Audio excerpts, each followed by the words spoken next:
Simple, true, radio. Simple, true, radio. Simple, true, radio.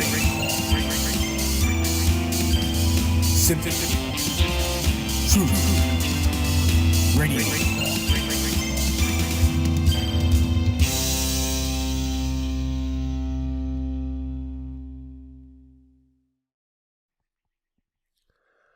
Hello, and I'm Infinite Reality.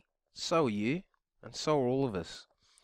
And today I want to talk about a few things, right? But mainly the conflict between America and Russia at the moment, right? And you know, I don't think that we're being told the whole truth about this. You know, I want to actually delve into a couple of things that people might not even know about this. And I want to start first with Alex Jones. You know, he's a bit of a guilty pleasure for me. I find him entertaining, and for a lot of the part, you know, he tells you the truth. You know, so I just want to delve into this a bit, okay? Now, I haven't listened to too much of this. I've just skipped through, you know, his Megyn Kelly BS, and I've started to push where it starts to get into what I want to talk about. So let's watch this first, and I'll get into my way of thinking about it. Let's go ahead and talk to Zach, and then Dave, and then Frank, and then Al. Zach, thanks for holding her on the air.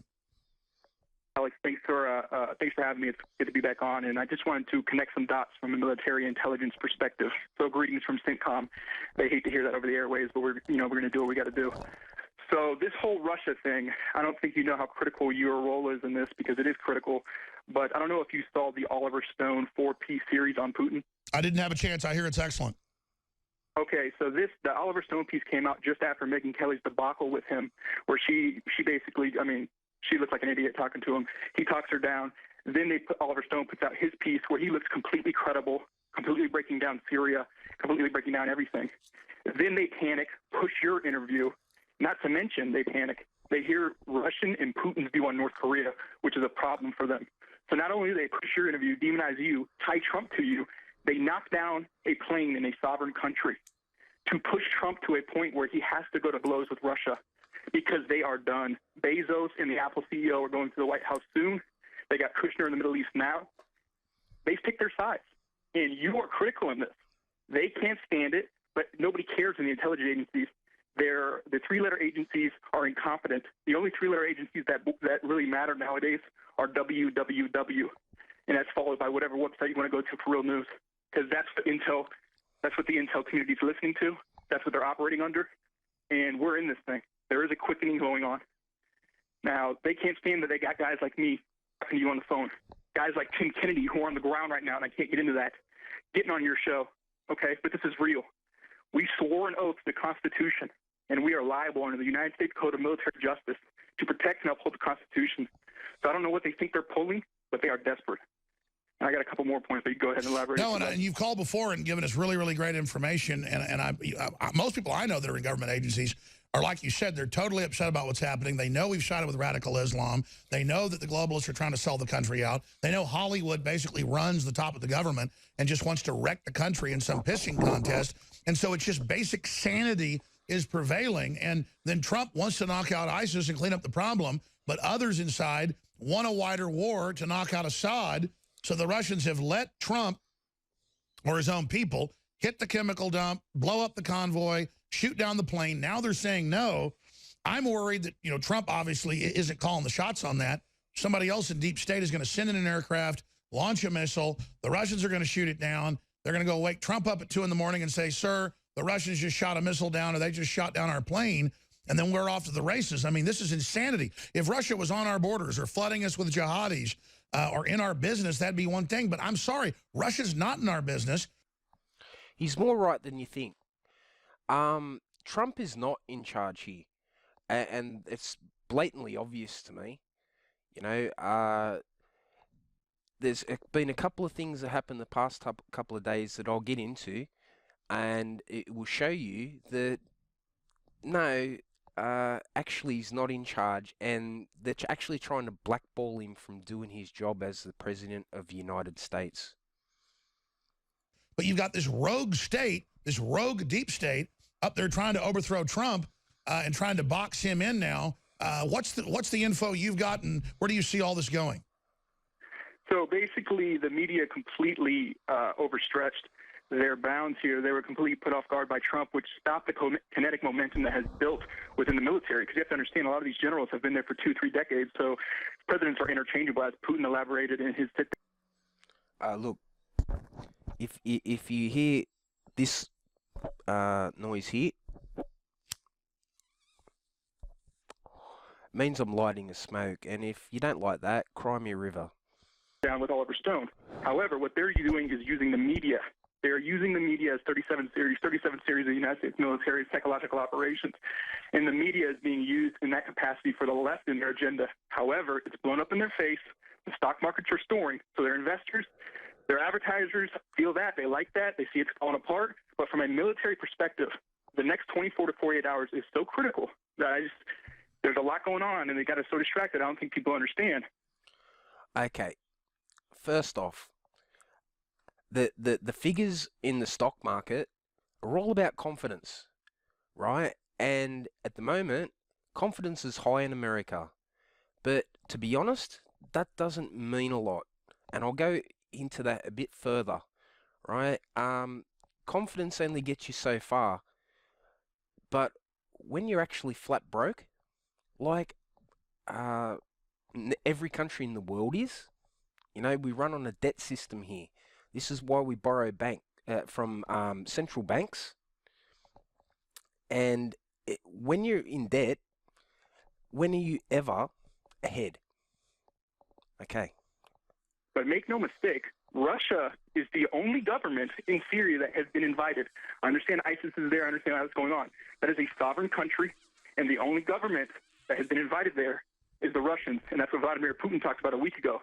So it's no coincidence that they pushed your interview up, tied you to Trump, and shot down a plane in seemingly real time to create this fiasco, because they are freaking out. They do not have a psychological... Well, I know this. When I've covered Bilderberg, the first time this ever happened, it was when I was covering Bilderberg like 10 years ago in person, and my cell phone didn't work well. It was dropping cell. It was dropping bars. It was losing its power like 10 times faster. Yeah, that's called no cell service in the area.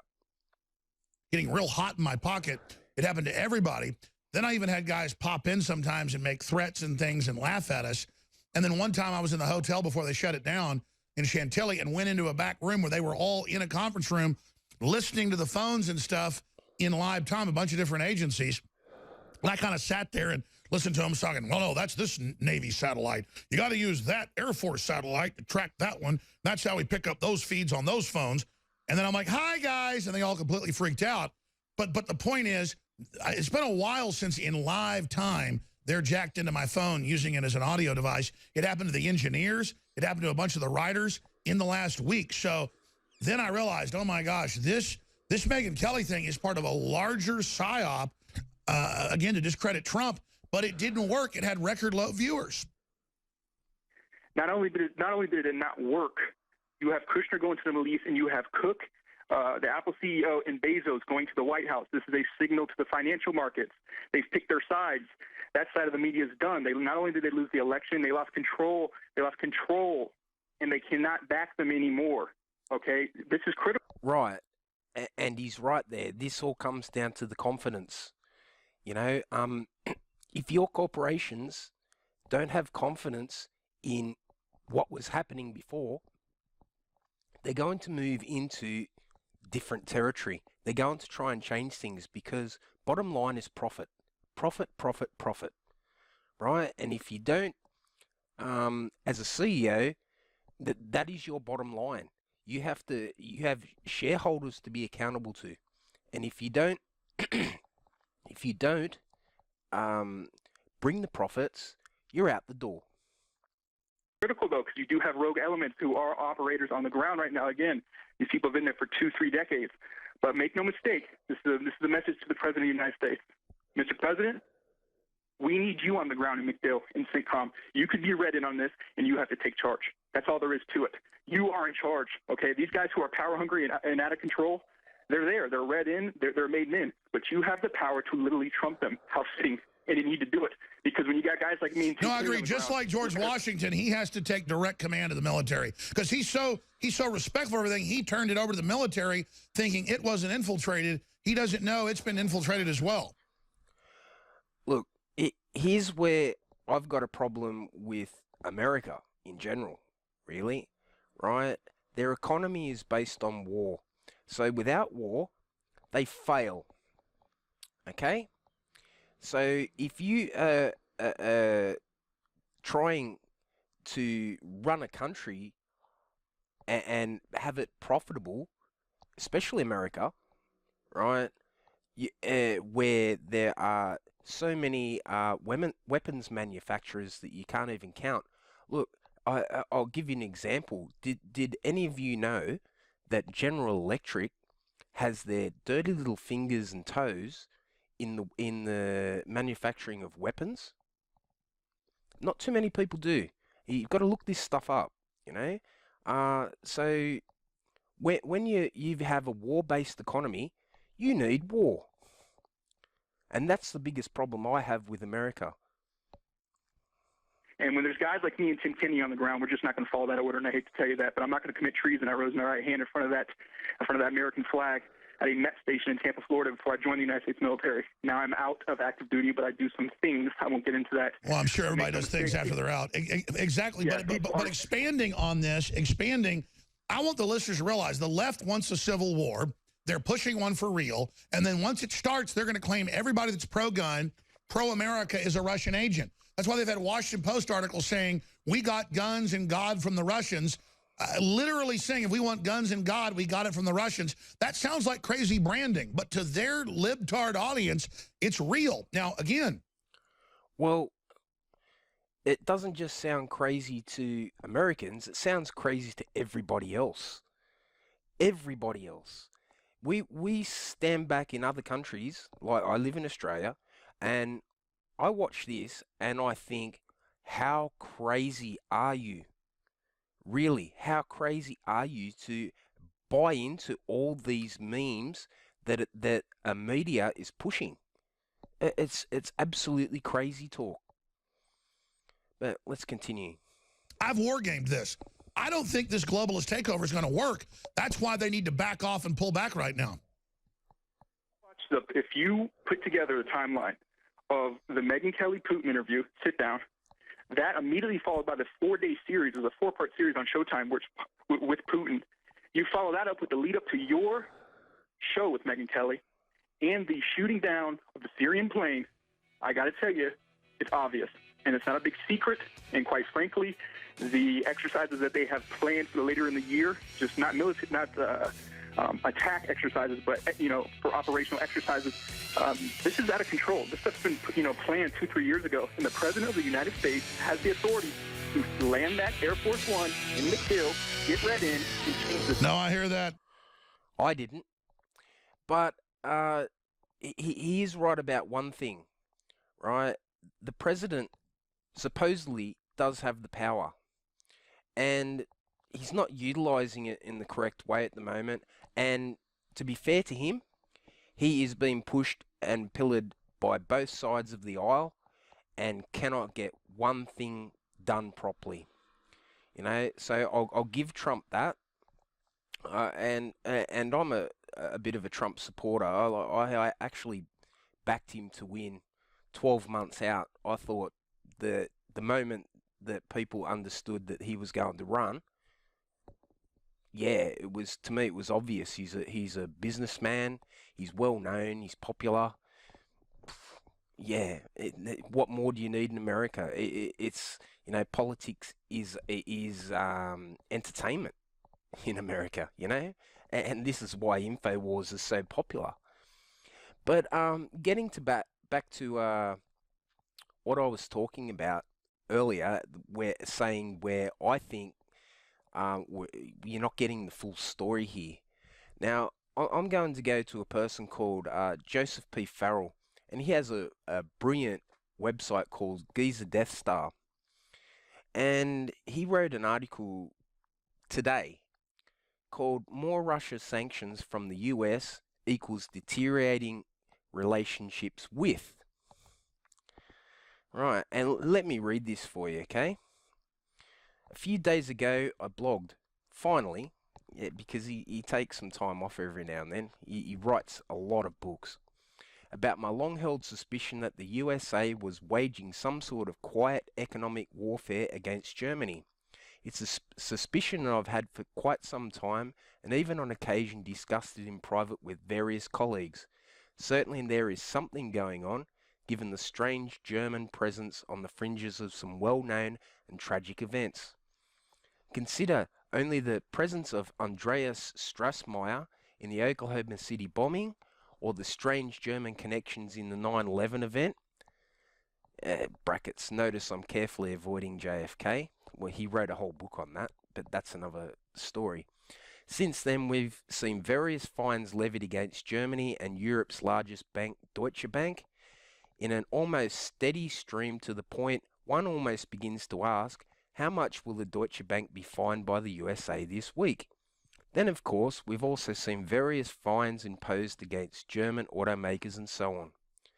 Then came the Ukraine mess, the US-sponsored and led coup, the Russian reaction, and a strange set of behaviour from Chancellor Merkel, who seemed initially to be all for the Ukrainian venture of the USA, until it became apparent that Germany wasn't going to profit very much from the results. Then she took charge and attempted to negotiate directly with Mr. Putin, taking her Vice-Chancellor, Monsieur Hollande, to make it look all trans-European and international. While all that's going on, Frau Merkel was publicly all aboard with the sanctions against Russia, notwithstanding it hurt Germany's economy, and in the meantime she continued to press ahead with energy pipelines with Russia, while German Leander politics made their way to Moscow, defying Berlin to reassure the Russians they wanted to return to normal, meaning no sanctions. And this was followed by similar assurances from German big business. But more recently, things seem to be breaking out into the open in a much more blatant fashion.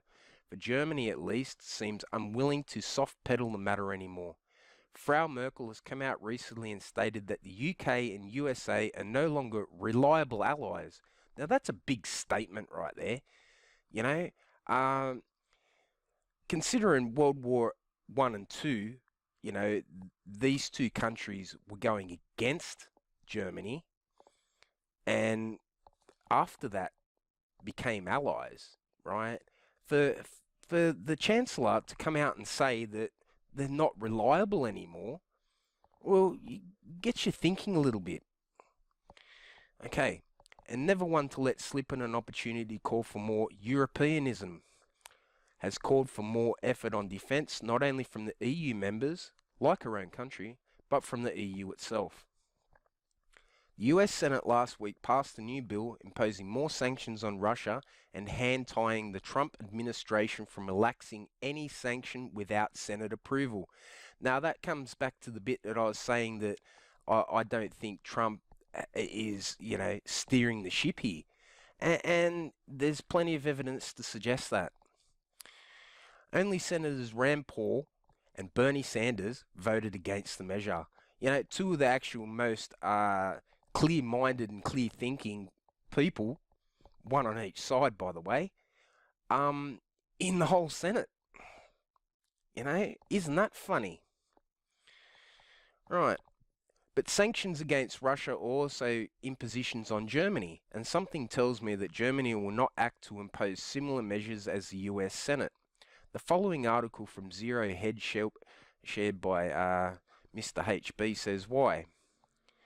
Now, I'm not going to go into that article because, you know, you can find it for yourself on Giza Death Star and go into it.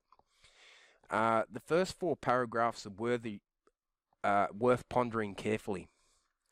Less than a day after the Senate overwhelmingly voted to impose new sanctions against the Kremlin, on Thursday, Germany and Austria, two of Russia's biggest energy clients in Europe, slammed the latest US sanctions against Moscow, saying they could affect European businesses involved in piping in Russian natural gas. Look, that's a big reason right there. You're basically holding people to ransom, you know, for things they actually need to live in a modern society.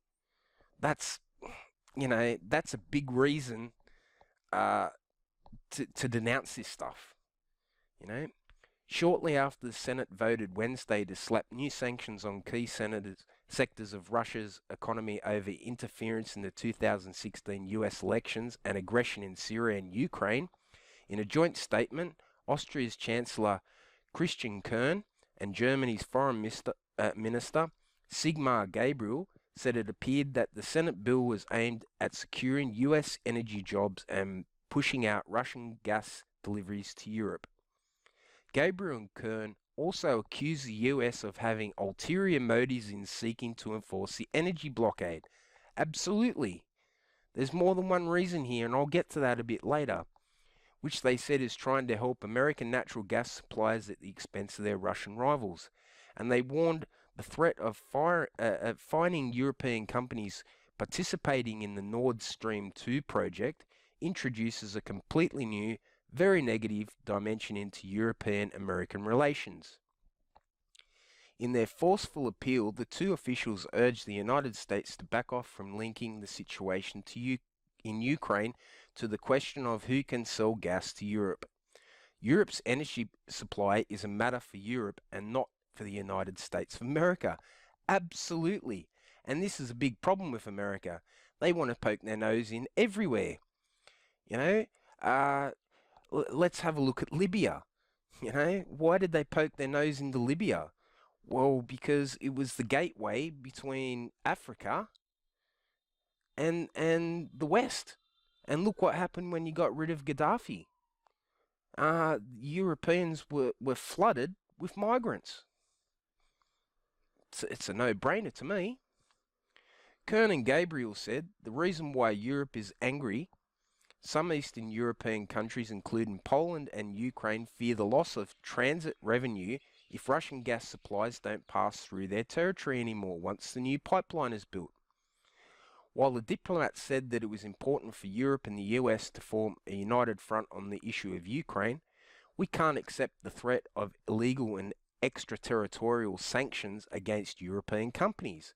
Well, of course, because America, while they protect their companies, well, what do you think Europe do?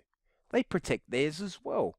And when America decides to start attacking European companies, and there's evidence for that too. I'll just mention VW for one, right? You're going to create a bit of a shitstorm. Okay. The two officials warned, citing a section of the bill that calls for the United States to continue to oppose the Nord Stream 2 pipeline that would pump Russian gas to Germany beneath the Baltic Sea. Yeah, that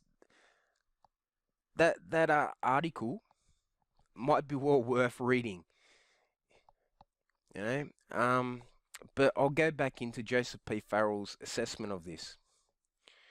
Looked at from the context of my hypothesis that some sort of covert war has been taking place between the USA and Germany, the Senate measure is as much as levying on sanctions on Germany as it is on Russia, and can be viewed from a much longer historical perspective as a continuation of British policy. Yeah. Has anyone ever heard of the Rhodes Scholarship and who's behind that and what they were actually based upon?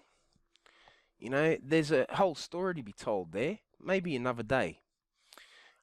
First enunciated by Halford Mackinder to prevent any alliance of German industry with Russian resources, the nightmare scenario of the late 19th, early 20th century geopoliticians. Indeed, I'm not the only one thinking and seeing things this way, for the Austrian Chancellor and German Foreign Minister have said as much when they stated, "We can't accept the threat of illegal and extraterritorial sanctions against European companies." Exactly. Exactly. This stuff's happened before. Right? In other words, Europe may have just signalled that the days of Washington imposing economic policies on everyone else are over. And I'll tell you, it can't come soon enough. You know, if you really want a global businesses, you know, to be fair and balanced, well, you can't have one country dictating what they do, can you? You know?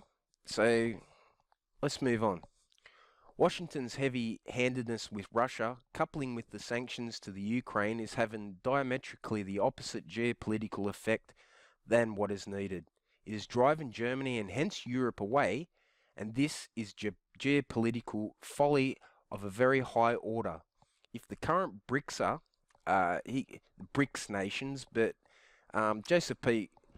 Farrell calls them BRICS because South Africa, of course, right?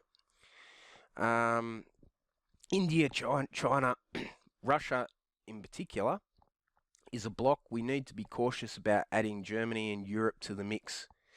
Is geopolitical and economic suicide for its creation of the unipolar bloc that of the USA simply cannot oppose. Then for good measure, add Japan to the mix, and one sees that the current American foreign policy is living in a world of Brzezinskian folly, which we may define as geopolitical make-believe.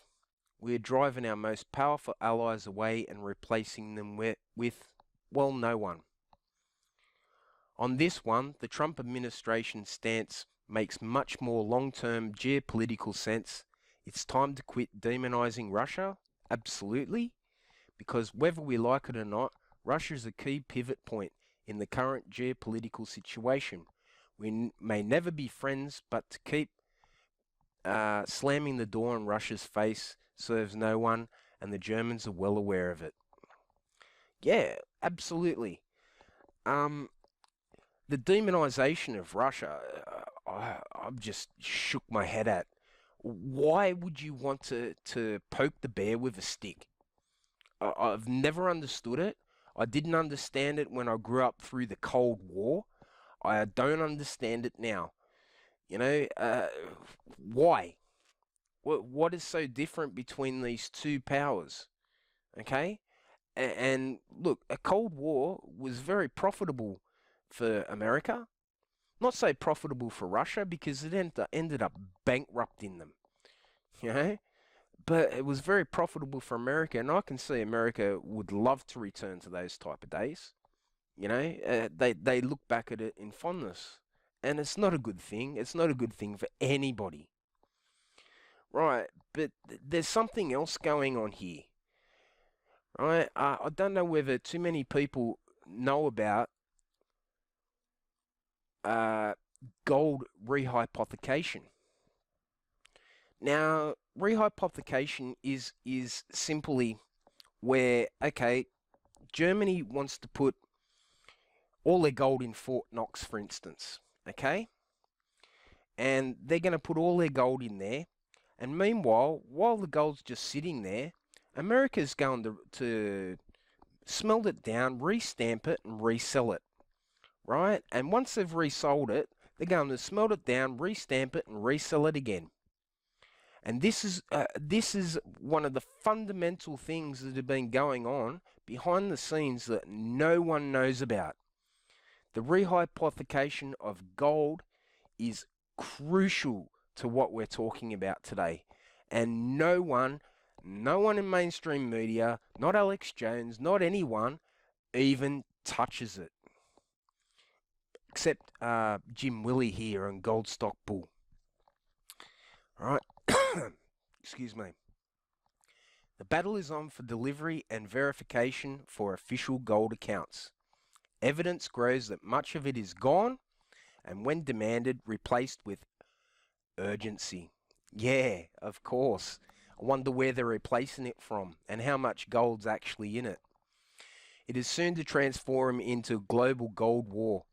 The German government gold demand to the London and New York City banksters, I say, not bankers, because they are gangsters, let's not mince words about this, represents a big escalation in the gold war. The central bank coordinated QE to infinity and has brought questions of gold account location and integrity. Absolutely, they went through these gold deposits in these banks and found out that not all of it's gold. They found a fair bit of tungsten in with it.